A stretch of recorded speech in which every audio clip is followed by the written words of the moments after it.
ప్రస్తుతం తెలుగు రాష్ట్రాల్లోనే కాదు దేశవ్యాప్తంగా హైడ్రా గురించే చర్చ జరుగుతోంది. తాజాగా హైడ్రా విషయంలో హైకోర్టు ఆగ్రహం వ్యక్తం చేసింది. ఈ నేపథ్యంలో కూడా అందరూ హైడ్రా గురించే మాట్లాడుకుంటున్నారు.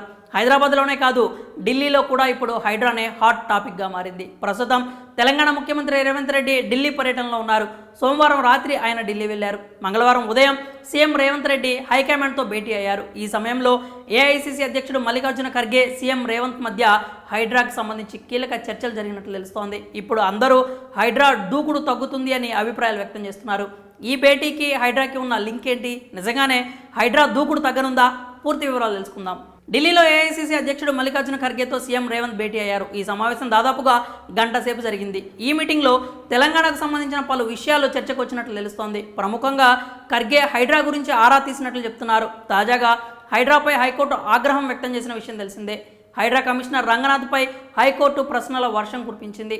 అడిగిన ప్రశ్నలకు మాత్రమే సమాధానం చెప్పాలి అంటూ మందలించింది. అంతేకాకుండా అసలు హైడ్రాకి ఉన్న చట్టబద్ధత ఏంటి అని సూటిగా ప్రశ్నించింది.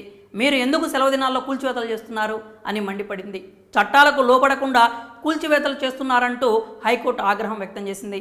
ప్రజలను భయపెట్టాలని చూస్తున్నారా? అసలు సమయం ఇవ్వకుండా కూల్చివేతలు ఏంటి అని ప్రశ్నించింది. ఈ నేపథ్యంలోనే హైకమాండ్ కూడా హైడ్రాకు సంబంధించి ఆరా తీసినట్లు తెలుస్తోంది. ఈ భేటీలో సీఎం రేవంత్ హైడ్రా ఆవశ్యకతను ఖర్గేకి వివరించారు. చెరువులు, నాలాలు, ప్రభుత్వ ఆస్తుల పరిరక్షణకు హైడ్రా తోడ్పడుతుందని సీఎం వివరించినట్లు తెలుస్తోంది. మూసీ నది సుందరీకరణ ప్రాజెక్టు సర్వే గురించి ఖర్గే వద్ద ప్రస్తావించినట్లు తెలుస్తోంది. అయితే హైకమాండ్ ముఖ్యమంత్రి రేవంత్ రెడ్డికి పలు కీలక సూచనలు చేసినట్లు చెప్తున్నారు. ముఖ్యంగా పేదలకు అన్యాయం జరగకుండా చూడాలని చెప్పారని తెలుస్తోంది. ప్రజా వ్యతిరేకత రాకుండా చూసుకోవాలని సూచించినట్లు చెప్తున్నారు. అందుకోసం కాస్త దూకుడు తగ్గించాలని సీఎం రేవంత్కి సూచించినట్లు సమాచారం. ఈ నేపథ్యంలోనే హైడ్రా దూకుడు తగ్గనుంది అనే అభిప్రాయాలు వినిపిస్తున్నాయి. కాస్త ప్రజా వ్యతిరేకత తగ్గే వరకు కూల్చివేతలకు బ్రేక్ వేస్తారు అని చెప్తున్నారు.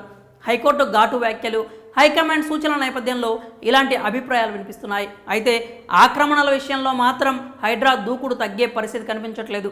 పేదల ఇళ్ల జోలికి హైడ్రా రాదు అని తాజాగా కూడా రంగనాథ్ స్పష్టం చేశారు. నగరంలో జరిగే ప్రతి కూల్చివేతకు హైడ్రాకి సంబంధం ఉండదు అని క్లారిటీ ఇచ్చారు. ఈ కామెంట్స్ని బట్టి చూస్తే హైడ్రా దూకుడు తగ్గేలా కనిపించట్లేదు అంటున్నారు.